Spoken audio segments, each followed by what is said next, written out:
Finding your first job might feel like navigating a maze blindfolded, especially in 2025, where the need for fresh graduates with 25+ years of experience dominates the process. I've been through the same grind myself, and I've seen what works and what doesn't. In this video, I'll show you how to stand out, from crafting the perfect resume to using tools and networking in ways that actually work. So by the end of this video, you'll have a clear, step-by-step game plan to not just apply for jobs, but hopefully get one. When most people start their job search, they fall into the same traps. They mass apply to dozens of roles or using the same generic resume for every application. Then they wait and wait and wait and wonder why no one responds. As simple as it sounds, that's actually the problem. It's simply not knowing how the modern hiring process works. You see, most companies use applicant tracking systems to filter resumes. These systems automatically reject applications that don't match specific keywords. So even if you're perfect for the job, your resume might never even be seen by a human. Meanwhile, studies show that 70 to 85% of jobs are filled through networking, not online applications. Therefore, if you're relying solely on job boards, you're missing out on most opportunities. But don't worry, this isn't as overwhelming as it sounds. Before applying for any job, you need to know what you're bringing to the table. Employers want someone who can solve their problems, not just some warm body to fill a role. To figure out what you offer, you can start with this simple exercise. First, write down 3 skills you're good at. Don't overthink it. Literally just jot down any skill that comes to mind. Next, identify one specific way each skill could benefit a company. Think about the value you could bring. Doesn't matter what area. Then third, think of real examples that prove you have these skills. For example, if you're great at graphic design, your proof could be creating posters for a school event or designing social media graphics for a friend's small business. If you're organized, maybe you managed a project in college or planned a group trip. Don't worry if you feel like your skills are too basic. The key is framing them in a way that highlights value. For instance, instead of saying, "I know how to use Excel," you could say, "I created a budget tracking system that saved my club $500. Small shifts like this can make a big difference. Now that you know what you offer, it's time to create a resume that showcases it. Most resumes fail because they're generic and unfocused. Recruiters spend about 6 seconds scanning a resume before deciding if it's worth reading further, so yours needs to grab attention immediately.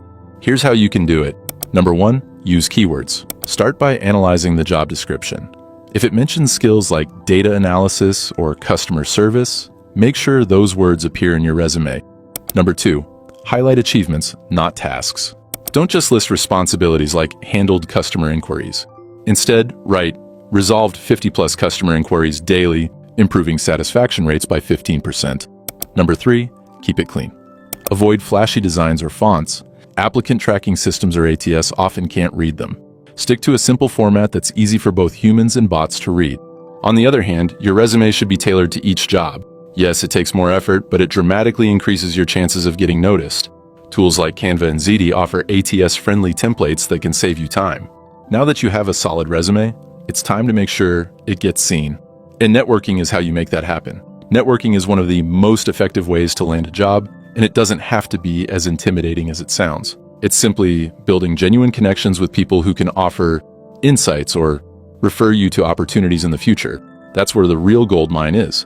By reaching out to the right people, you're opening doors that job boards simply can't. Start with people you already know. Tell your friends, family, or professors that you're job hunting. You don't need to ask them for a job directly. Instead, say something like, "I'm looking for opportunities in this or that field. Do you know anyone I could talk to for advice?" If you don't have existing connections, LinkedIn is always one of the best places to go. Personalize your connection requests by mentioning something specific, like a project the person worked on or an article they shared. Once they accept, ask for a brief chat to learn about their career.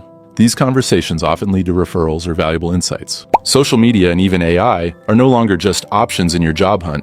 Tools like ChatGPT can help you improve your resume, write personalized cover letters, or even prepare for interviews. For example, you can paste a job description into ChatGPT and ask it to rewrite your resume to better match the role. Then you do the cleanup process. You don't need to rely on AI entirely, but you can use it to help refine your content. AI can improve your grammar, make your writing more concise, and ensure it's clear and professional, especially if it's your first time. Just remember, the content should still be your own. AI is there to enhance it, not replace it. As for social media, LinkedIn is the obvious choice when it comes to job hunts, especially online. But platforms like Twitter and TikTok can also be powerful if used strategically. Share posts about your skills, industry insights, or personal projects. For instance, if you're into coding, post about a small app you built, or if you're a writer, share snippets of your work. It's very important to be mindful of your online presence. Employers often check social media profiles, so make sure yours aligns with the professional image you want to present.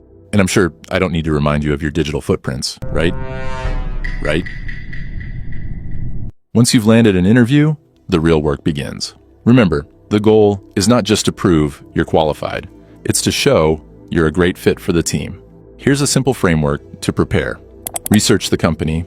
Before going to the interview itself, make sure to look into their mission, values, and recent news. This shows you're genuinely interested. Practice common questions. Use the STAR method, situation, task, action, result, to answer behavioral questions. For example, tell me about a time you solved a problem becomes a story with a clear beginning, middle, and end. Ask questions. Interviews are a two-way street. Ask about the team's dynamics, challenges, or what success looks like in the role. In the end, preparation is key. The more you practice, the more confident you'll feel walking into that room or Zoom call. But even if you've nailed your answers and made a great impression, what happens next can make all the difference. Here's where staying on top of things and following up properly can set you apart from the competition. See, most people think the process ends after the interview, but following up is just as important. Simply send a thank you email within 24 hours mentioning something specific you discussed. This not only shows appreciation, but keeps you top of mind. If you don't hear back, don't assume the worst. Follow up again after a week with a polite email expressing continued interest. Persistence, when done professionally, often pays off. Finding your first job doesn't have to be overwhelming. With the right strategy, knowing your strengths, tailoring your resume, leveraging tools available, networking effectively, and nailing the interview, you can pretty much take control of the process. It's also crucial to stay adaptable as you move forward. Sometimes the traditional route might not be the best fit, and that's okay. As you explore opportunities, think about how your skills could be applied in unconventional ways, like freelancing, side projects, or even building your own brand. With the rise of remote work and gig economy platforms, the traditional 9-to-5 isn't the only path anymore. Another thing to keep in mind is that job searching doesn't happen in a vacuum. Stay open to feedback, learn from your experiences, and keep improving. That could be tweaking your resume or adjusting your approach to interviews. Every step you take matters. The key is consistency, not perfection. There's no shame in finding a corporate or traditional job either, even in today's world where many are self-employed or making money online. The job market is broad, and whether you're aiming for a traditional position or a more flexible career path, your skills are the foundation. Focus on building them, and the right opportunities will follow. Now, once you've got a game plan for your job search, you might realize that getting started is the hardest part, but that's where momentum kicks in. And if you're struggling to get going or keep yourself on track, here's another video that will show you exactly how to stop putting things off.